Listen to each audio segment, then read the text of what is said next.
Assalamualaikum warahmatullahi wabarakatuh. Kami dari kelompok 2, kelas 12 MIPA 5. Di sini saya selaku ketua dari kelompok ini akan memperkenalkan nama anggota beserta tugasnya. Kelompok kami beranggotakan 12 orang, yaitu Angela Merici Olivia Putri, absen 4 sebagai moderator, Arya Rangga Kusuma, absen 6 sebagai editor, Aziza Tian Yustiningrum, absen 7 sebagai ketua, Fairuz Muhammad Haikal, absen 11 sebagai presentator, Hilma Mutia, absen 12 sebagai presentator, Kadek Vicky Sintia Dewi, absen 16 sebagai presentator, Marco Abednego Aglesia, absen 18 sebagai presentator, Nadifa Salsabila Rustandi, absen 23 sebagai notulen, Faridisya Rahmi Sativa, absen 26 sebagai editor, Satria Akbar, absen 31 sebagai presentator, Safa Safia, absen 32 sebagai editor, dan Syafira Ramadhani Varianda, absen 33 sebagai presentator. Kami akan menjelaskan mengenai dinamika pelanggaran terhadap aturan PSBB yang ditindak oleh petugas Satpol PP dan tercatat melalui aplikasi JAP APD. Mulai dari jenis pelanggaran hingga 10 kelurahan dengan pelanggaran tertinggi. Data tersebut kami ambil melalui website corona.jakarta.go.id/id/data visualisasi. Baik, terima kasih kepada Saudari Aziza untuk sepatah maupun dua patah kata yang telah diberikan. Dan kita lanjut saja kepada sesi yang kedua, yaitu sesi penyampaian materi yang akan dilaksanakan oleh para presentator. Yang pertama, kita akan mulai daripada Saudari Kadek terlebih dahulu. Kepada Saudari Kadek, kami persilahkan.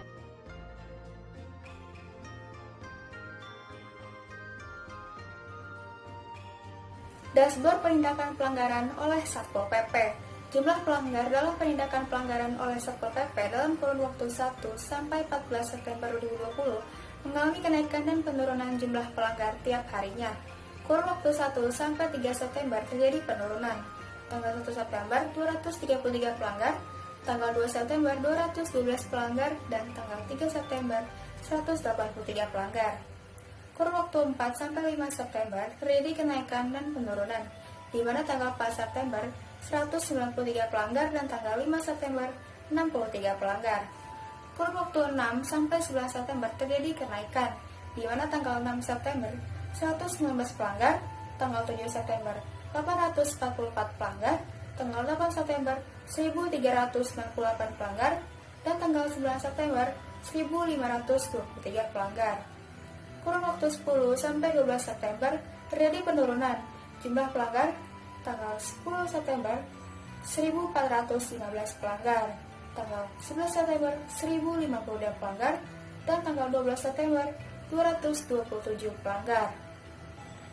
Kurun waktu 13 sampai 14 September terjadi kenaikan jumlah pelanggar, di mana tanggal 13 September 250 pelanggar dan tanggal 14 September 791 pelanggar. Kesimpulannya yaitu jumlah pelanggar dalam data penindakan pelanggaran oleh Satpol PP dalam kurun waktu 1 sampai 14 September 2020 terus mengalami kenaikan dan penurunan jumlah pelanggar tiap harinya. Terjadi kenaikan drastis pada tanggal 7 September 2020 dan penurunan drastis pada tanggal 12 September 2020. Terima kasih kepada Saudari Kadek yang telah memberikan penjelasan materi terhadap jumlah pelanggar. Dan sekarang kita akan memasuki kepada presentator yang kedua, yaitu Saudari Hilma. Kepada Saudari Hilma kami persilahkan.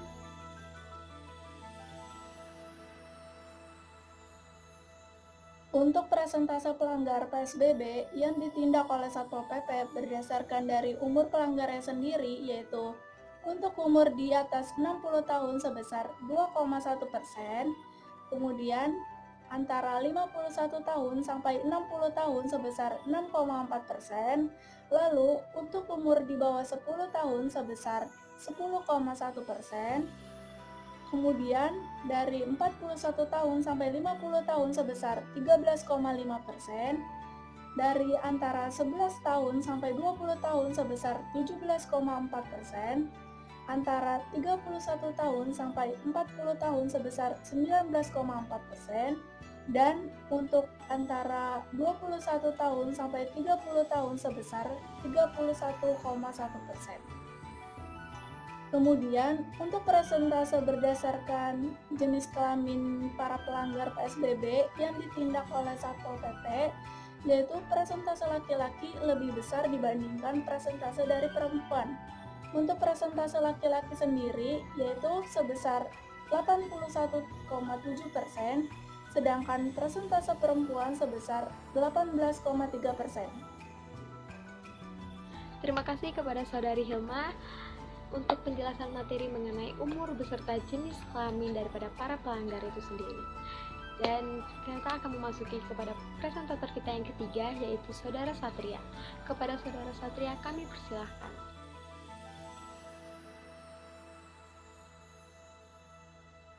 Sementara untuk jumlah pelanggar per jam itu sangat bervariasi. Jika kita melihat website resmi pemerintah, yaitu corona.jakarta.go.id, di situ terdapat sebuah grafik yang menggambarkan betapa banyaknya jumlah pelanggar mengenai tergantung jam-jamnya. Berikut grafiknya. Nah, bisa kita lihat dari grafik tersebut, jumlah pelanggar paling banyak adalah saat siang hari, atau sekitar jam 12 dengan jumlah pelanggar 88,85 orang. Nah, tentunya di siang hari ini bukanlah hal yang mengagetkan, karenanya di siang hari ini adalah waktu yang sangat produktif bagi para pekerja untuk melakukan pekerjaan mereka, dan tidak terkecuali terkadang mereka juga sering melupakan protokol kesehatan. Untuk jumlah yang paling sedikit, yaitu pada saat subuh atau sekitar dini hari di jam 4 pagi dengan hanya jumlah 3 pelanggar. Nah, jika kita hitung dari grafik tersebut, dalam kurun waktu 24 jam terdapat 686 orang yang melanggar protokol kesehatan hanya dalam kurun waktu 24 jam. Terima kasih kepada Saudara Satria untuk penjelasan materinya yang kali ini. Dan kita langsung saja kepada penyampaian materi yang keempat, yaitu kepada Saudari Syafira. Kepada Saudari Syafira kami persilahkan untuk menyampaikan materinya.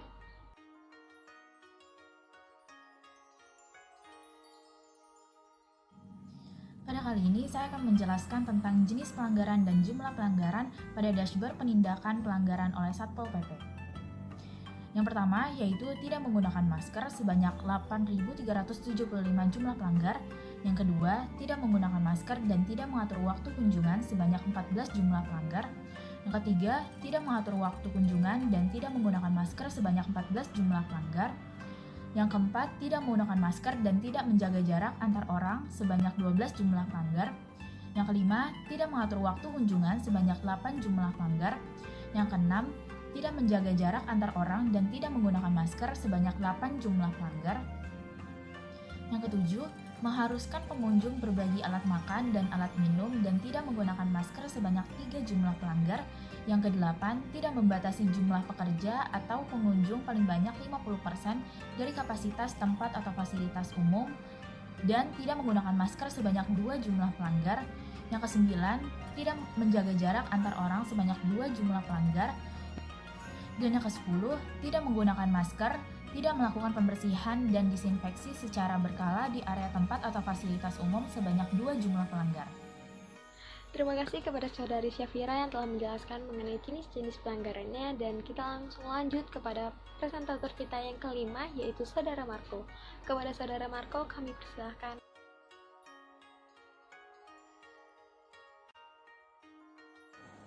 Selanjutnya adalah sanksi pelanggaran. Berdasarkan tabel berikut ini, dapat kita ketahui bersama bahwa Satpol PP memiliki 12 jenis sanksi pelanggaran. Di antaranya adalah yang pertama, yaitu berupa kerja sosial yang dialami oleh sebanyak 7.655 pelanggar.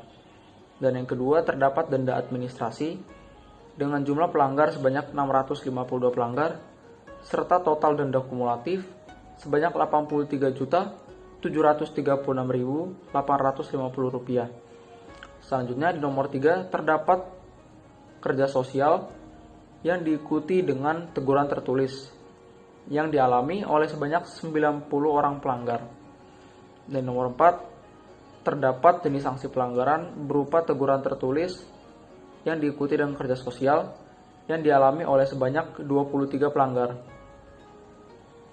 Dan di nomor 5, terdapat jenis pelanggaran yang didefinisikan sebagai nul yang dialami oleh sebanyak 23 orang pelanggar. Nomor 6, terdapat teguran tertulis dengan jumlah pelanggar sebanyak 21 orang pelanggar. Dan nomor 7, terdapat penutupan sementara 1 kali 24 jam yang dialami oleh 2 orang pelanggar. Dan di nomor 8, terdapat kerja sosial yang diikuti dengan denda administrasi dengan jumlah pelanggar sebanyak 2 orang yang diikuti dengan total denda kumulatif sebanyak Rp400.000. Nomor 9, terdapat jenis pelanggaran berupa segel yang diikuti dengan kerja sosial yang dialami oleh sebanyak 2 orang pelanggar. Dan nomor 10, terdapat jenis pelanggaran berupa segel dengan jumlah pelanggar sebanyak 1 orang. Nomor 11, terdapat jenis pelanggaran berupa kerja sosial yang diikuti dengan segel yang dialami oleh sebanyak 1 orang pelanggar. Dan pada urutan terakhir, terdapat penutupan sementara 1 kali 24 jam yang diikuti dengan teguran tertulis yang dialami oleh sebanyak 1 orang pelanggar. Terima kasih kepada Saudara Marco atas penjelasan materinya. Dan yang mari kita dengarkan presentator kita yang terakhir, yaitu kepada Saudara Haikal. Kepada Saudara Haikal kami persilahkan.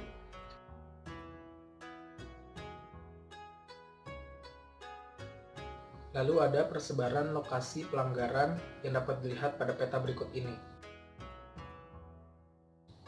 Yang terakhir ada top 10 kelurahan lokasi pelanggaran. Yang pertama ada di Pinang Sia dengan 502 pelanggar, lalu diikuti oleh Semanan dengan 221 pelanggar, Cempaka Putih Timur dengan 196 pelanggar, Srengseng 166 pelanggar, Pegadungan 165 pelanggar, Kamal 161 pelanggar, Kalideres 158 pelanggar, Meruya Utara 157 pelanggar, Pondok Rangon 151 pelanggar, dan yang terakhir Kebon Jeruk 138 pelanggar. Sangat amat berterima kasih kepada Saudari Haikal, dan kami juga mau berterima kasih untuk semua presentator dari kelompok kami. Sekarang kita sudah berada di penghujung acara. Saat ini kita akan mendengarkan mengenai kesimpulan-kesimpulan beserta kata-kata penutup yang akan disampaikan langsung oleh notulen kelompok kami, yaitu Saudari Nadifa. Kepada Saudari Nadifa kami persilahkan.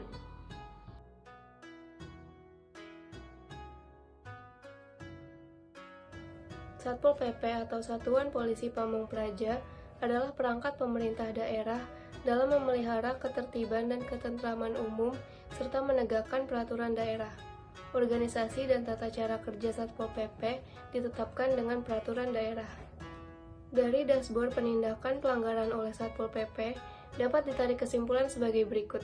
Yang pertama yaitu, dari grafik tren jumlah pelanggar, kita dapat melihat bahwa jumlah pelanggar mulai mengalami kenaikan sejak tanggal 6 September 2020, sedangkan puncaknya ada di tanggal 9 September 2020 dengan jumlah pelanggar sebanyak 1.523 orang. Selanjutnya, diagram lingkaran umur pelanggar didominasi oleh pelanggar dengan rentang usia 21-30 tahun, yaitu sebesar 31,1% dari keseluruhan. Dan dari diagram jenis kelamin pelanggar, 81,7% adalah pelanggar laki-laki, sedangkan sisanya yaitu 18,3% adalah pelanggar perempuan.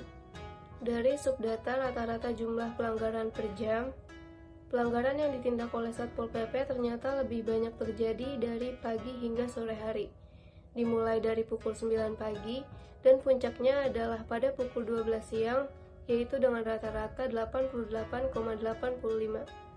Sementara itu, jenis pelanggaran yang paling banyak dilakukan oleh warga adalah tidak menggunakan masker. Sebanyak 8.375 orang telah melalaikan kewajibannya untuk memakai masker. Hal ini sangat disayangkan, mengingat memakai masker merupakan salah satu protokol kesehatan yang harus kita jalankan demi menjaga keselamatan diri sendiri, keluarga dan orang terdekat, serta keselamatan orang-orang yang ada di sekitar kita agar terhindar dari paparan virus COVID-19. Sedangkan untuk sanksinya, subdata sanksi pelanggaran menunjukkan bahwa 3 jenis sanksi yang paling banyak dikenakan kepada pelanggar adalah kerja sosial, denda administrasi, dan kerja sosial dengan teguran tertulis. Kerja sosial sebanyak 7.655 pelanggar, denda administrasi sebanyak 652 pelanggar, dan kerja sosial dengan teguran tertulis sebanyak 90 pelanggar. Terakhir, dari subdata penyebaran lokasi pelanggaran dan grafik top 10 kelurahan lokasi pelanggaran, Kelurahan Pinang Sia merupakan kelurahan dengan jumlah pelanggaran tertinggi, yaitu sebanyak 502 pelanggar. Sedangkan Kelurahan Kebonjeruk merupakan kelurahan dengan jumlah pelanggaran terendah, yaitu sebanyak 138 pelanggar. Dari data yang sudah saya bacakan, ternyata masih banyak pelanggaran yang dilakukan oleh masyarakat yang berhasil ditindak oleh Satpol PP. Banyaknya pelanggaran yang terjadi disebabkan oleh masih minimnya kesadaran hukum di kalangan masyarakat, ketidakpedulian, serta sifat egois dan rasa mau menang sendiri. Satpol PP sebagai aparat pemerintah daerah telah melaksanakan tugasnya dalam menegakkan peraturan daerah dengan sangat baik. Semoga kita semua termasuk ke dalam golongan orang-orang yang sadar hukum, selalu taat kepada aturan dan hukum yang berlaku. Terakhir, semoga pandemi ini cepat berlalu, keadaan cepat membaik, dan akan kembali seperti sedia kala. Demikian presentasi dari kami, semoga apa yang kami sampaikan bermanfaat bagi kita semua. Saya mewakili seluruh anggota kelompok 2, memohon maaf apabila ada kesalahan kata dan kekurangan yang lainnya. Akhirul kalam, subhanakallahumma wa bihamdika, asyhadu an la ilaha illa anta, astaghfiruka wa atubu ilaik. Terima kasih. Wassalamualaikum warahmatullahi wabarakatuh.